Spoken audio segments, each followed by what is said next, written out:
It's official. UFC President Dana White has made the announcement. In the main UFC 287 event on the 8th of April, the UFC middleweight title will finally be contested. Alex Pereira, the current champ, will take on Israel Adesanya, the former middleweight champ. And this will be a true clash of the titans. Pereira's record of 7-1 in MMA and 4-0 in the UFC. Adesanya, by comparison, is 23-2 in MMA and 12-3 in the UFC. No official venue has been announced yet, but the PPV event will probably happen in Miami at UFC 281. In the main event, Pereira knocked Adesanya out in the 5th round. That's how he became the middleweight champion. Without a doubt, it was one of the comebacks of the year. It also capped off a breathtaking 2022 for Pereira. During those 12 months, he came up from unranked to champion, and that in only 3 fights. He was ranked the 2022 Male Fighter of the Year by MMA Junkie, and he remains undefeated in his 4 UFC fights. The loss against Pereira was Adesanya's first in the middleweight division. You expect the championship experience of Adesanya to start to take form and show itself. Yeah, look at the big, deep breaths from the challenger. Oh, that was a good elbow from the bottom. He'd racked up 5 title defenses before Pereira ended his streak. And remember, Pereira also handed him his hat twice in kickboxing. Now, Adesanya will put everything on the line to reclaim his title. He's been winless against Pereira up to now, so for him, this fight is important. It's more about beating Pereira than it is about reclaiming his belt. And we're sure he misses that belt. He hung on to it for 3 straight years. Adesanya recently said, "I've never not been motivated to fight this guy, but for this one, I've put the pressure on myself." He added, like, the belt, everything else. For him, everything revolves around Pereira. That's his motivation. He says it himself and to himself over and over again. He added that he doesn't keep score, he settles them, and he's going to get this done. From what we've heard, he doesn't plan to make major adjustments to his training or style for this fight. He intends to keep the same energy. That will mean he'll keep on beating Pereira in the octagon until he's not. He also said that overthinking has been his enemy in the past, but he's not gun-shy, not for this matchup. People should expect him to get into the ring and do what he does. And he promised his fans he'll be doing more than they've ever seen him do. Sean Strickland, however, expects Adesanya to be way more cautious than before in his Pereira match. In their previous fight, Adesanya remained in control until they got to the 5th round, but he struggled to send his signature left hook home, and this led to the finish. Strickland said he's expecting Adesanya to play it safe, especially after his knockout loss to Pereira. At 2 minutes, 1 second of the 5th round, declaring the winner by TKO and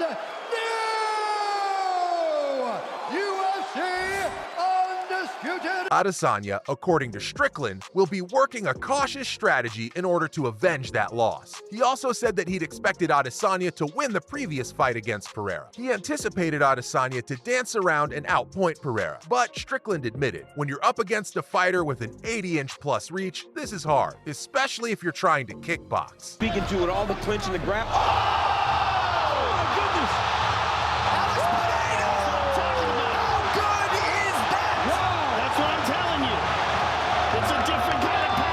Referring to his own loss against Pereira, good because he's...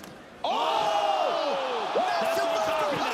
That's it. That's why. That's what I'm talking about. Done it again. That's why. You cannot stand in front of that man. he said those 8 inches in reach made all the difference. He said it's a huge gap to bridge. He also urged Adesanya to run and dance throughout the fight. That would be the right thing to do. Strickland eventually fell victim to Pereira's left hook in their encounter, and he went down onto the canvas in the 1st round. That was in their fight at UFC 276, but he did rebound in a short notice fight a few months later at UFC 276. He's looking at a fight against Paulo Costa next, and if both he and Adesanya emerge victorious from their upcoming fights, Strickland says he would love to have a crack at the last stylebender. He expects that would be one for the books and the fans. He says his strategy would be to walk at Adesanya like a Terminator and then see what happens. He said Adesanya doesn't pack the kind of dynamite punch Pereira does.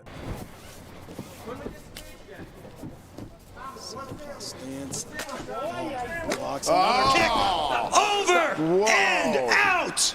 That's the power. Holy. But if he and Adesanya were to step into the ring, it would be a fight to the death. His words, not ours. Dricus du Plessis, also a UFC middleweight, says he believes Pereira lacks motivation for the fight. He refers back to UFC 281, when Pereira stunned the MMA world. He TKO'd Adesanya in the 5th round and took the middleweight title. Oh! Here's that left hook. He hurt him bad. Oh, now a right. Adesanya's on one leg. Two more. Down goes the champion. Pereira trying to close the show.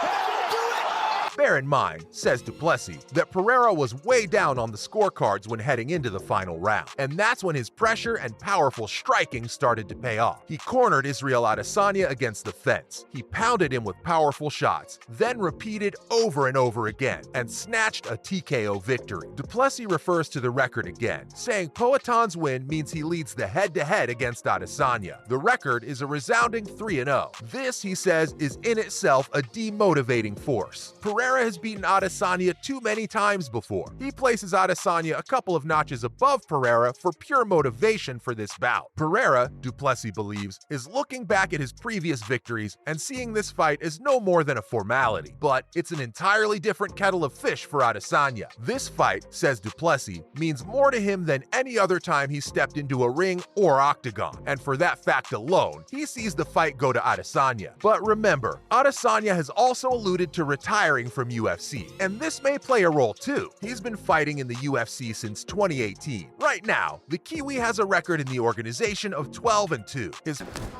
Knockdown for Adesanya.